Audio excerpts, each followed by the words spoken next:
नमस्कार, तुम्हा सर्वांचं आपल्या स्टडी पॉइंट या यूट्यूब चॅनलमध्ये स्वागत आहे। तर पीएम किसान योजनेच्या लाभासाठी दिनांक 30 जून 2026 पूर्वी वार्षिक ई-केवायसी करणे बंधनकारक प्रेस नोट देखील आपल्या कृषी विभागाच्या वतीने जाहीर झालेला आहे।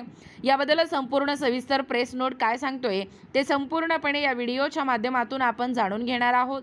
तत्पूर्वी तुम्ही जर आपल्या स्टडी पॉइंट या यूट्यूब चॅनलवरती जर नवीन असाल तर आपल्या या चॅनलला लगेचच लाईक आणि सबस्क्राईब करायला विसरू नका। चला तर मग वेळ वाया न घालवता पीएम किसान योजनेच्या लाभासाठी दिनांक 30 जून 2026 पूर्वी वार्षिक ई-केवायसी बंधनकारक कशा पद्धतीने करण्यात आलेला आहे ते या ठिकाणी आपण जाणून घेऊया। बघा, या ठिकाणी प्रेस नोट तुमच्या समोर आहे। महाराष्ट्र शासन कृषी विभाग, जिल्हा अधीक्षक कृषी अधिकारी रत्नागिरी। प्रेस नोट, पीएम किसान योजनेच्या लाभासाठी दिनांक 30 जून 2026 पूर्वी वार्षिक ई-केवायसी करणे बंधनकारक।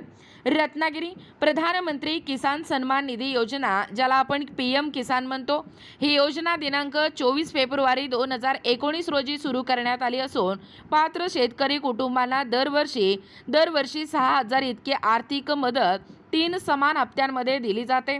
सदर योजनेअंतर्गत पात्र लाभार्थींना थेट लाभ हस्तांतरण म्हणजे डीबीटीद्वारे हे लाभ वितरित करण्यात येत आहे। पीएम किसान या योजनेअंतर्गत सर्व लाभार्थ्यांसाठी मजबूत आणि सातत्यपूर्ण प्रमाणीकरण हे सुनिश्चित करण्यासाठी वार्षिक ई-केवायसी प्रमाणीकरण लागू करण्यात आले आहे। पीएम किसान प्रणाली अंतर्गत सीएससी केंद्रामार्फत बायोमेट्रिक प्रमाणीकरण किंवा पीएम किसान मोबाईल ॲपद्वारे फेस ऑथेंटिकेशन या दोन पद्धतीची ई-केवायसी पूर्ण करता येणार आहे।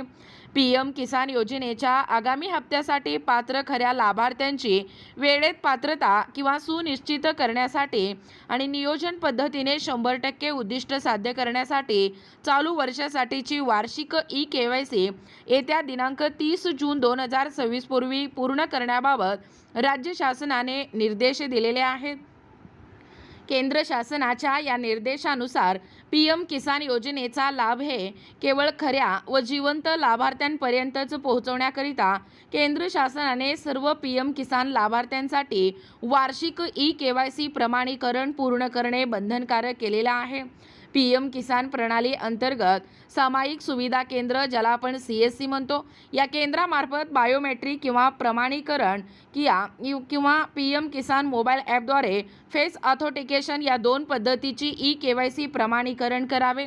तसेच वृद्ध, आजारी किंवा दिव्यांग अशा लाभार्थ्यांना हालचाली संबंधित अडचणी आहेत आणि केंद्रावर जाणे शक्य नाही अशा लाभार्थ्यांनी गाव पातळीवरील ग्रामस्तरीय नोडल अधिकारी म्हणजे VNOS सहाय्यक कृषी अधिकारी यांच्याशी संपर्क करून ई-केवायसी पूर्ण करावी। तरी सर्व पीएम किसान अंतर्गत लाभ घेणाऱ्या लाभार्थ्यांनी दिनांक 30 जून 2026 पूर्वी सीएससी केंद्रामार्फत बायोमेट्रिक प्रमाणीकरण किंवा पीएम किसान मोबाईल ॲपद्वारे फेस ऑथेंटिकेशन या दोन पद्धतीने ई-केवायसी पूर्ण करून घेण्याचे आवाहन श्री शिवकुमार सदापुले, जिल्हा अधीक्षक कृषी अधिकारी रत्नागिरी यांच्याकडून करण्यात आलेला आहे। हा जरी रत्नागिरी जिल्ह्यापुरता मर्यादित असला तरी संपूर्ण महाराष्ट्रभरातील जे कोणी पीएम किसान योजनेचे लाभ घेत आहे त्या सर्वांसाठी महत्त्वपूर्ण अपडेट आहे। शिवकुमार सदापुले, जिल्हा अधीक्षक कृषी अधिकारी रत्नागिरी, पाहू शकता दिनांक 12/6/2026। बघा, एकूणच अशा पद्धतीने पीएम किसान योजनेच्या लाभासाठी येत्या 30 जून 2026 पूर्वी वार्षिक ई-केवायसी करणे हे बंधनकारक आहे। याबद्दल संपूर्ण सविस्तर माहिती या व्हिडिओच्या माध्यमातून जाणून घेण्याचा प्रयत्न केलेला आहोत। अशाच प्रकारचे नाविन्यपूर्ण किंवा ताज्या घडामोडी पाहण्यासाठी सर्वप्रथम आपल्या स्टडी पॉइंट या यूट्यूब चॅनलला सबस्क्राईब करा। भेटूया पुढच्या पुन्हा नवीन व्हिडिओमध्ये, तोपर्यंत धन्यवाद।